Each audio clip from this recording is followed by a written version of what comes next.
There's an old saying, you've heard it plenty of times in your life, that I'll do that when pigs fly. And technically speaking, Jesus in the story we're about to pick up does actually make pigs fly. I looked up and found a definition that made it where fly would work. So you could say that pigs have flown, and it's really an interesting story. Sometimes we miss something, I think, when we are kids. There's kind of an awe and a wonder to these stories. And we kind of grow up, those of us who grow up in church, you hear stories your whole life, and you just kind of get desensitized sometimes to how truly incredible some of the things that happened in the Bible were, and really truly the things that happened and surrounded the ministry of Jesus. Some of those things, that what it teaches us about who Jesus was and what's happening in the world around him during that time, we can really lose track of how truly odd some of these things are. The story we're going to read now is really just an odd story in a lot of ways, but it's a significant story. It's significant enough that three of the gospel writers thought that it was necessary to put pen to paper to tell this story. And they tell this story because it's significant, and it's significant for several reasons. We're going to get into that as we go. So what I want to do tonight, if you got your Bible, get your Bible out. We're going to be in Mark 5. We're going to read through this once as a whole story, and then what we're going to do is we're going to go through it slowly and just kind of go through the text together. I want to read it once together because it's narrative text. It's easy to listen to. It's a story, and stories are a lot easier to connect to, and sometimes I'm afraid that if we want to break it up and see all the details, but I really want us to hear the whole story before we get started. So Mark chapter 5, we're beginning in verses 1, going through verse 20. I'll read this time from the ESV, and I'm going to use a different version when we go through it piece by piece, but let's just read together. They came to the other side of the sea, to the country of the Gerasenes, and when Jesus had stepped out of the boat, immediately there met him out of the tombs a man with an unclean spirit. He lived among the tombs, and no one could bind him anymore, not even with a chain, for he had often been bound with shackles and chains, but he wrenched the chains apart, and he broke the shackles in pieces. No one had the strength to subdue him. Night and day among the tombs and on the mountains, he was always crying out and cutting himself with the stones. And when he saw Jesus from afar, he ran and he fell down before him. And crying out with a loud voice, he said, "What have you to do with me, Jesus, Son of the Most High God? I adjure you by God, do not torment me." For he was saying to him, "Come out of the man, you unclean spirit." And Jesus asked him, "What is your name?" He replied, "My name is Legion, for we are many." And he begged him earnestly not to send them out of the country. Now there was a great herd of pigs that were feeding there on the hillside. And they begged him, saying, "Send us to the pigs, let us enter them." So he gave them permission. And the unclean spirits came out and entered the pigs in the herd, numbering about 2,000. They rushed down the steep bank into the sea, and they drowned there in the sea. The herdsmen fled, and they told it in the city and in the country. And people came to see what it was that had happened. And they came to Jesus, and they saw this demon-possessed man, the one who had the legion. He was sitting there, clothed and in his right mind, and they were afraid.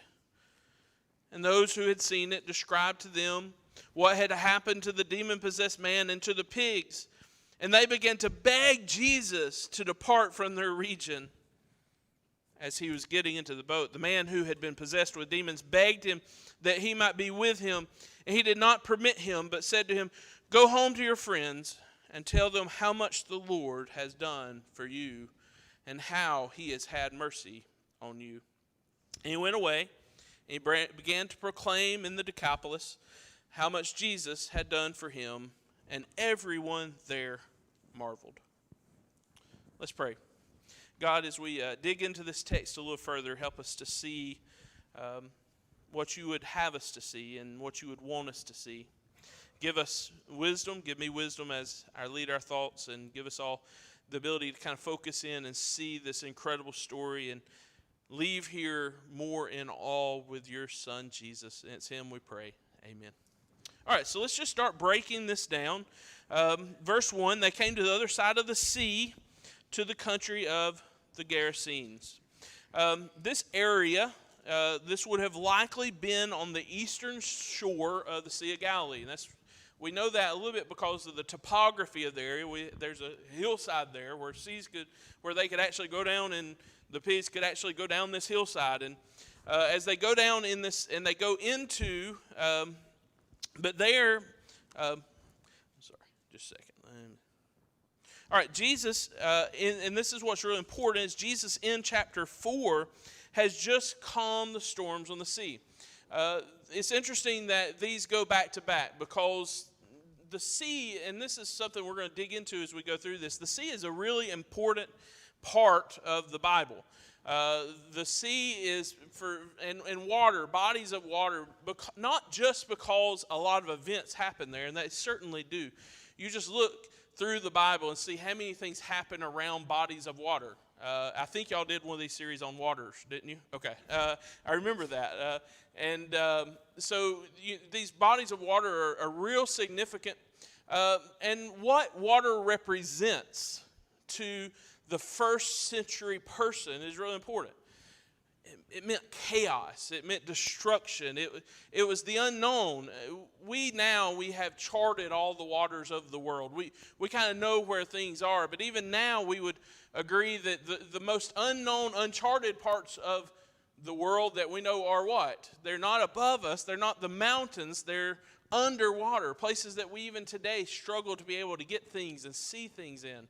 Water meant destruction. And so it's good to see, it's important to see, and we're going to dig some things out of the fact that this happens here on a body of water, and on this body of water. And I want to just point out a couple more things about water, and I'm pointing them out because I'm going to come back to this.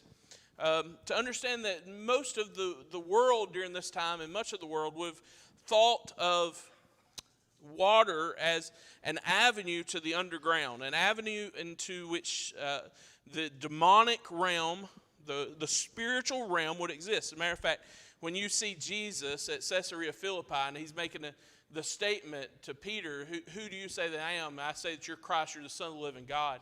When Peter's making that statement, he's saying that there in front of a tomb, in front of an underground water thing that was known in that area to be to the god Pan, and in that underground area, it was thought that was where the demons and the demonic and the gods would come and go from that underground thing. So it was believed by many that what happened underwater, what happened under the waters, was real significant to the spiritual realm during that time. And so we're going to see that, and you see water playing out all through history, all through the Bible. Even you look at the dragon of the Leviathan that shows up in Job and then shows up again in Revelation. It's this sea creature that represents chaos and disorganization and things that put things into shambles. They ruin the things around them. And we're not necessarily supposed to, I know a lot of times in Job and in Revelation we want to sometimes become very literal, but I think it's just really important that when God shows in Mark 4 and then again in Mark 5, but Mark 4, when he calms the seas, he is showing that he is ultimately powerful over the sea which is what many people thought was the most disorganized and chaotic part of the whole world. God is showing that he has control. Jesus is showing that he has control over nature. And so Jesus has just come off showing he had control over nature as he comes into this story to deal with this man. And so let's continue. Let's keep reading. When Jesus got out of the boat, a man with an impure spirit came from the tombs to meet him.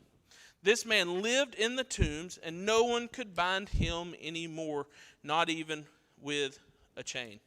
And this man was an impure man because he was a Gentile. He was in an impure place among the tombs, and he is surrounded by impurity.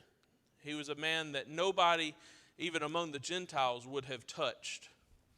Many times we look at Job, I just mentioned Job just a second ago, we look at Job as kind of like the poster child for despair and lack of hope. But I would argue this man maybe even goes a step further, because Job knew and believed in a God and had access and had dealt into the promises, and he had, even though he had terrible circumstances, Job had hope. This was a man who was living ultimately in an area and a time where he had no hope. I've kind of phrased him as he is kind of Job without hope. In the graveyard was the area of uncleanliness. It was an area that you just didn't, we kind of have clean graveyards now.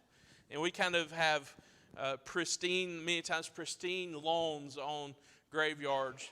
But this was not an area that you would come to and visit in the same way we would come to ours.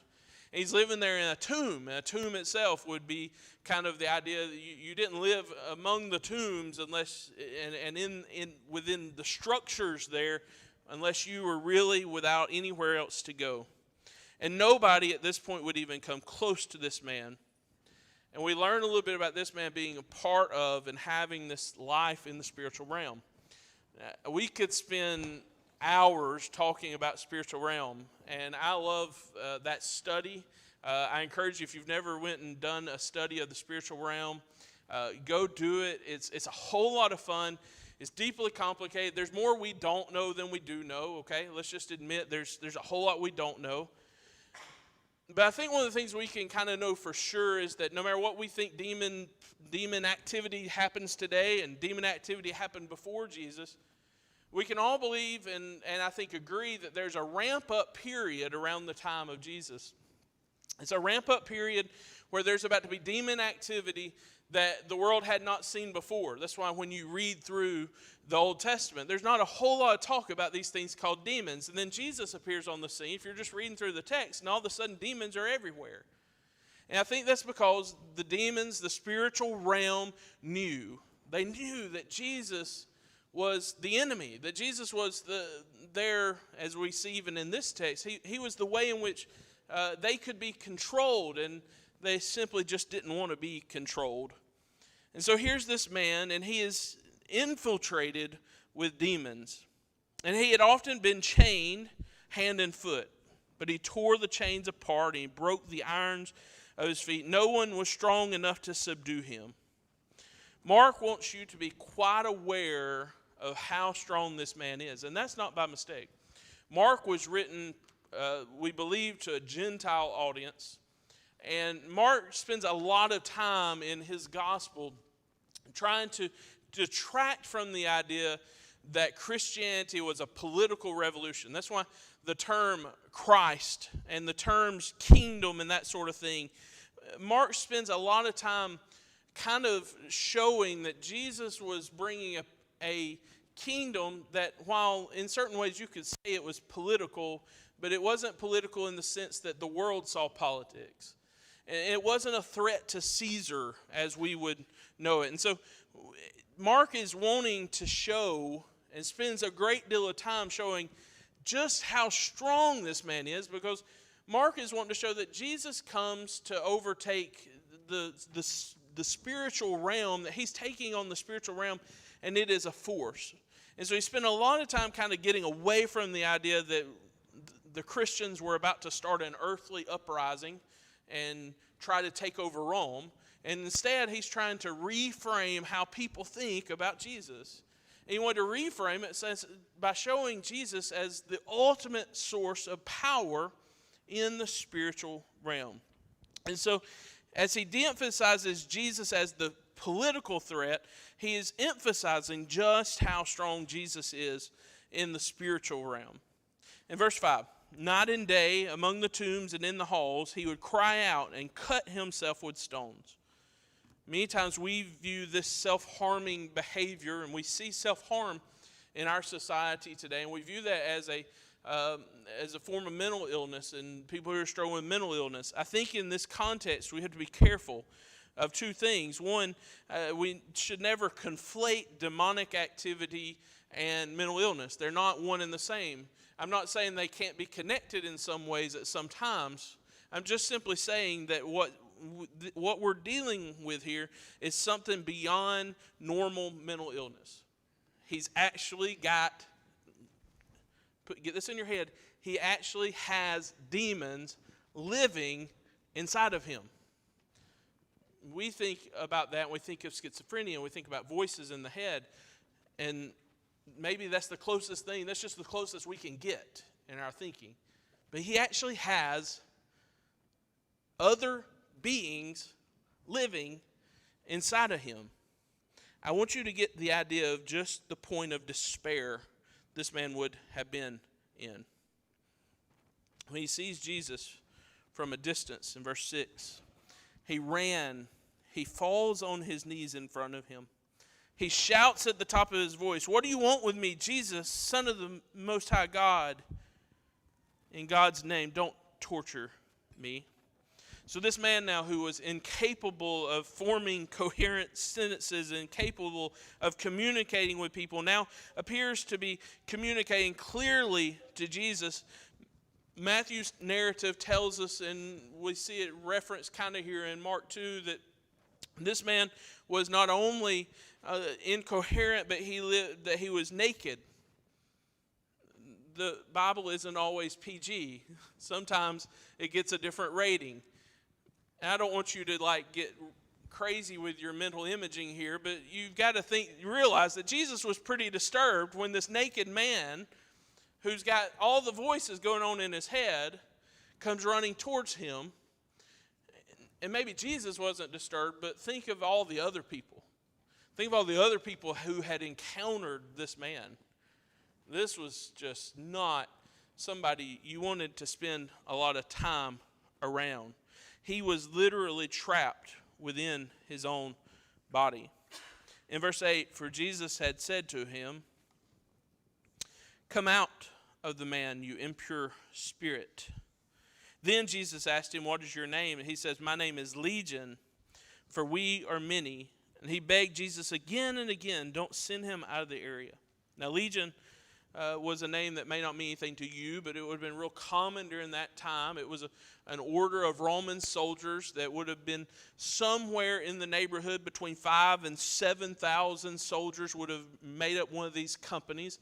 I don't know if legion there was literally exactly a legion here. I do know that we're going to see that they're going to enter into 2,000 pigs. I don't know if it was one per pig. Obviously, more than one of them can go in one being, so there might have been a 3 per pig limit. I don't know exactly how this works, okay? But either way, there's a lot of demons, and that's the whole point you're trying to get here, is that you got the spiritual activity that is just bearing down on this man is something that we can't even begin to wrap our minds around. So we find out that this man wasn't speaking at all, but rather these demons that lived with him. And the demons were comfortable. The demons were comfortable where they were, and they didn't want to be sent away from where they were. And I would just point out quickly, just from a real practical application for us, that when we're going through spiritual war, and we are going through spiritual war, we've been very enlightened in America, and we like to think a lot that we understand everything because but you need to understand that there is a spiritual war happening. And one of the things that happens is when any kind of force of Satan or his ilk gets comfortable, it's bad news for the person it's got comfortable with. Because then it gets very tough for them to leave. And they didn't want to leave the area. So there's a large herd of pigs, verse 11, just happened to be feeding on the nearby hillside. It's not probably by mistake that you have pig farming happening next to the tombs, both images of uncleanliness right side by side. The demons begged Jesus, "Send us among the pigs. Allow us to go into them." Now, it's evident that these demons are parasitic, okay? They have to have some body to attach to. They didn't just say, send us out. What did they say? They said, send us into the pigs. And so these were beings, and as we see demon possession happening all during the time of Jesus, and we see this ramp up of this spiritual activity, we see it. It's involved in people. They would become parasitic. They would come into a human, and they would find comfort there in areas and in regions. And they required a host, seemingly, to infiltrate. So Jesus gives them permission in verse 13, which is interesting. And the impure, which just, by the way, shows the control, and we'll see this as we go, the control that Jesus has in this situation. And the impure spirits come out, and they go into the pigs. Can you picture this? This was proof that Jesus was not merely a man, and this is early on, really, in Mark's gospel. But Jesus was not merely just a man. Jesus was a man, but Jesus was God. He had authority over nature. We saw in chapter 4 in the control he had over the sea, but he had ultimate control in the spiritual realm. And what I find interesting is the demons knew Jesus had ultimate control before Jesus ever arrives on the scene. They begin begging before Jesus ever really begins pushing them away and trying to get rid of them, because they know Jesus has the power. So the herd, about 2,000 in number, rushed down the steep bank into the lake, and they were drowned. Imagine this picture. Those who were tending the pigs ran off, as I would have too. I'm out of there. And reported this in the town and the courts in the countryside, and the people went out to see what had happened. Just imagine with me, try to picture this scene in your head, a picture of thousands of pigs, and I can just see them barreling down the hillside, trampling over one another, all trying to get where? Get to this place of chaos, this place of, and they're barreling down the hill, and can you just imagine? I mean, I used to do some really good cannonballs at camp back in the day, and the water would go really good. But can you imagine what happens when thousands of pigs all hit the water at the same time? Can you just like the blood and the gore of the scene, even that they would be barreling over each other and running? I mean, this is a graphic scene. Pigs literally flew down the hill. And when they came to Jesus, these who had the men who had been watching over the pigs, they come to Jesus, and they saw the man who had been possessed by the legion of demons sitting there. And he was dressed, and notice this, he was now in his right mind. And when they saw that he was in his right mind, then it says they were afraid. Those who had seen it told the people what had happened to the demon-possessed man, and they told about the pigs as well. And then the people began to plead with Jesus to leave their region. This seems a little out of place, doesn't it? That these people just saw Jesus perform the most incredible thing that was more incredible than anything any of us have ever seen. They just saw it. They witnessed with their own eyes. And now they're asking Jesus to leave. This is a rejection, and we may be tempted to blame them. But let's think about some things here. One, this is a group of Gentiles. This is not a group of Jews. They're not looking for a Messiah the way the Jews are looking for a Messiah. This is not an instance where they would say, oh, well, suddenly this may be the Messiah because we've seen such a great miracle. No, they saw demon activity. They saw what had just happened. And so they're not Jews. And second, I would say this is a rejection, but it's really not a surprising one. Let's think about what just happened. This man shows up onto the scene. And while the man that lived over in the tombs was scary, now this man ultimately now has some kind of special spiritual authority where he can call out thousands of demons and put them into the pigs. You got to think about this from their standpoint, the Gentiles. They're probably thinking, if he can pull out spirits out of that man and put them in the pigs, we may be in danger too. You just think about this. This is what happens when we see a scary movie, right? We watch scary movies, and most scary movies all have that scene where you're like, do not go in there. Nobody in their right mind is going to go in there, right? And why do we say don't go in there? Because it's creepy, right? And it's dark, and we don't know what's on the other side of the door. And we're like, and they go in the door every time. It's just, anyway. But that's exactly what's happened here. They've seen something that they can't unsee. And they're like, get out, okay? They want to see Jesus, but they want to see Jesus. I put it this way. They want to see TV Jesus, okay? They want to see him from a distance, from afar. You see those things, like, I don't know, I like watching these shows like on Discovery Channel where they go like crab fishing in 20-degree weather up in the Arctic. And I'm like, man, it's so fun to watch, but I do not want to be on that boat, right? I want to watch it on TV in my nice warm house and set on 70 degrees and enjoy watching them be miserable. I think there's a play here in which these people are watching Jesus and they're like, that's cool, that's pretty amazing, but not in my house, not here. And so they begin begging Jesus to go away. They don't really understand what they're asking, okay? But it's really not far-fetched for us to understand that we might ask the same thing if somebody shows up if somebody comes into this church building on Sunday morning and starts doing some of the things Jesus is doing here. We may be running out the door ourselves and asking them to leave as well. And so Jesus goes back now, and he goes back into the boat. The man who had been demon-possessed begged to go with him. And who can blame him? Finally, freedom. At our core, I think we as people, we crave freedom. Many times when we leave Jesus and leave God, it is because we are hunting freedom.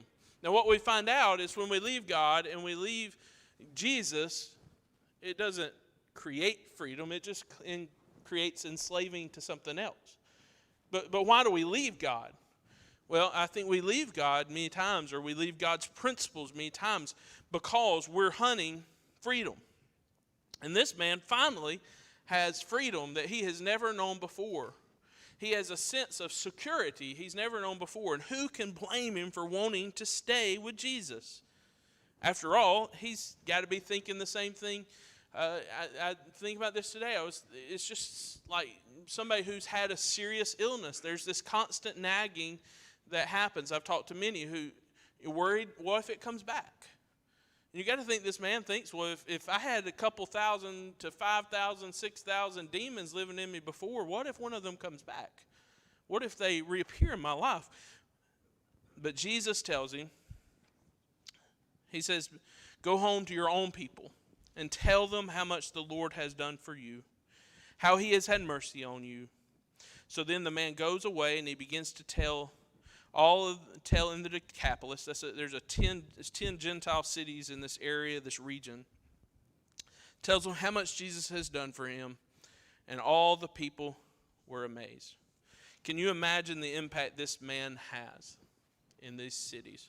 So here's what I want to do. I want to just kind of pull out a few points for us to kind of take home with us, so to speak, and I'll try to go quick with these.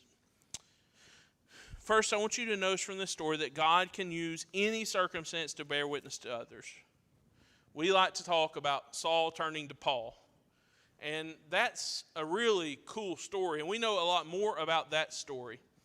But can you imagine the story this man had to tell? I mean, wow. What an incredible, life-changing event that's happened to him. So frequently, we think that God is going to use us when we get everything together.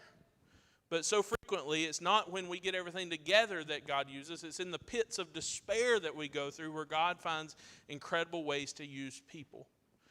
God found incredible ways to use this man in incredible ways, and he goes and he tells others about Jesus. And he was, as I said, he was Job without hope. And here he is. And here he is now with an opportunity to go tell people about Jesus. So encourage people, okay? This is just an encouragement, a real simple thing, to never think that you're in a place that you can't tell people about Jesus. You don't have to know more about Jesus than everybody else before you tell people about the fact that Jesus changed your life. If you're a Christian, you should be changed. That's kind of the whole point.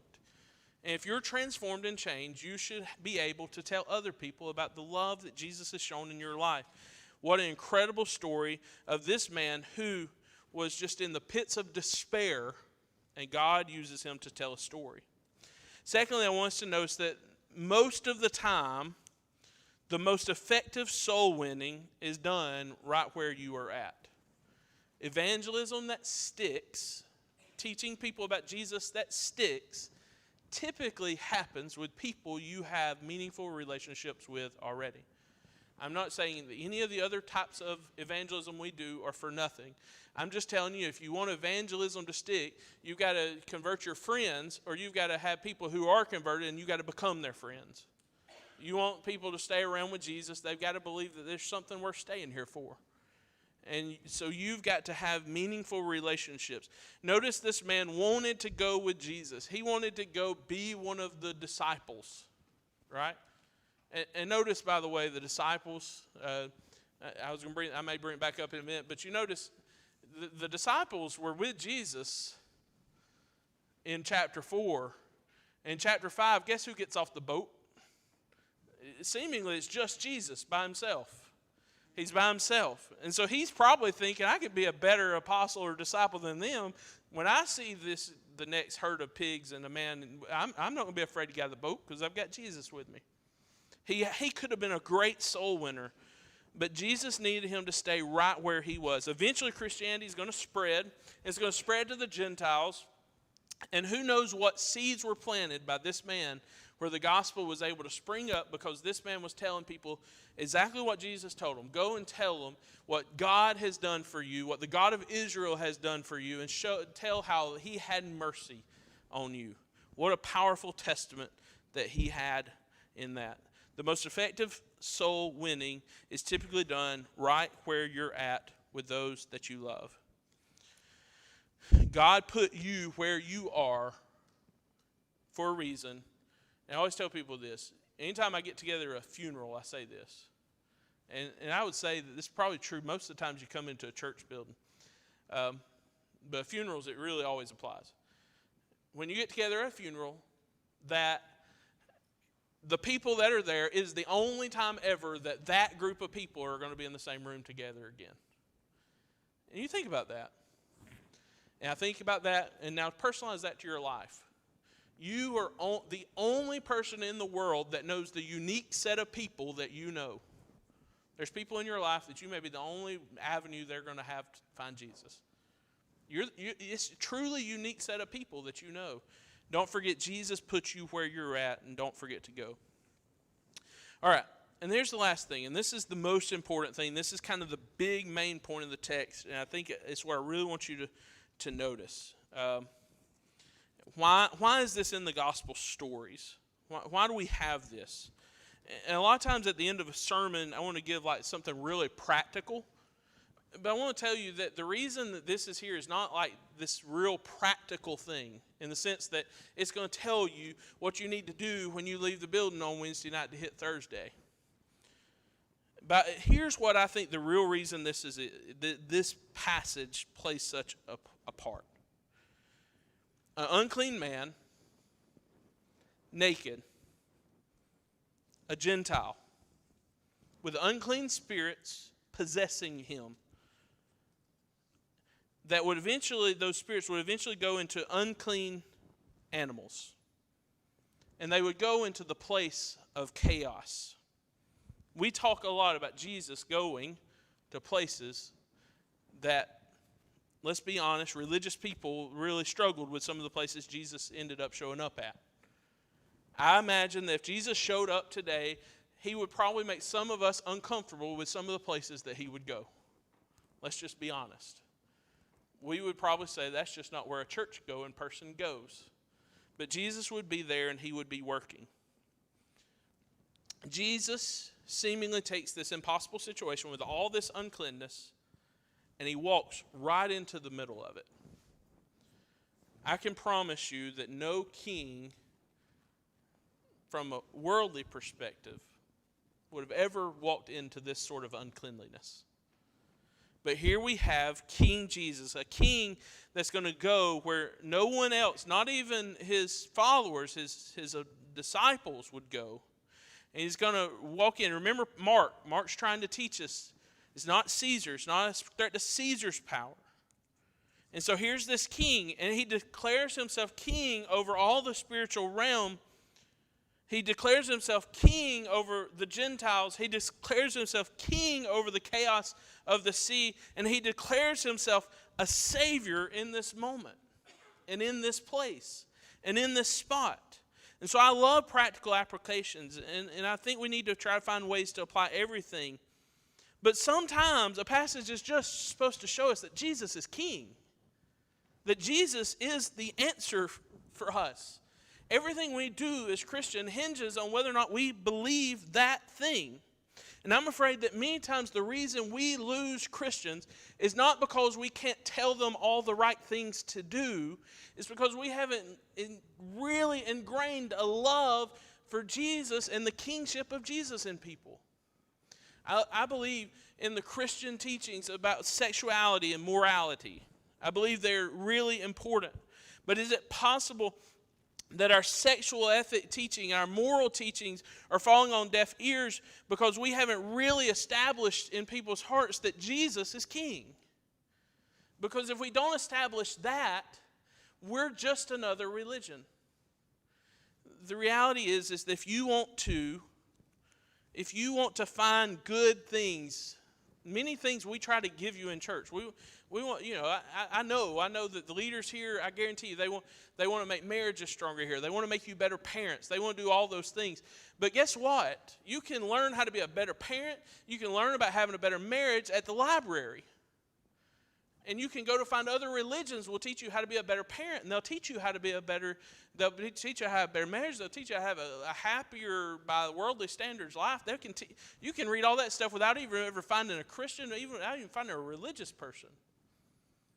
If what we do is not rooted in the fact that Jesus is king, it has no real substance. The point of this lesson, the point of this is just to show you that Jesus, the promise of King Jesus, that in him everything exists. And so I would love to give you real practical applications, but I just want you to see a passage like this sometimes and just fall in love with Jesus a little bit more. Because if you're rooted in Jesus, the promise of King Jesus, you'll get good advice. Jesus brings great advice. I heard an interview just yesterday with Elon Musk, and he was talking. They were asking him. It was some guys from Babylon Bee, and they were asking him about his thoughts on God and Jesus. And he said, I think a lot of the moral teachings of Jesus are very important. The things like turn the other cheek, and he starts talking about these moral understandings. And church, those are important.